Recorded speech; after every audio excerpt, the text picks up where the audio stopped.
Но когато това се повтаря години наред, детето постепенно спира да говори. Първо пред теб, после пред учителите, после пред приятелите си и един ден пред никого. Не защото няма какво да каже, а защото вече не вярва, че някой ще го чуе.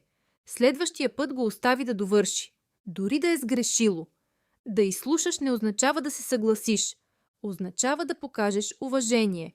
А децата, които се чувстват чути, израстват като възрастни, които могат да говорят уверено, да защитават себе си и да изграждат здрави отношения.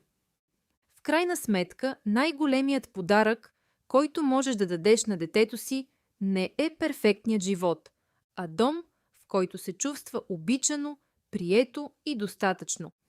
Тук говорим за родителството честно, без осъждане и с една цел – да отгледаме по-щастливи и по-уверени деца.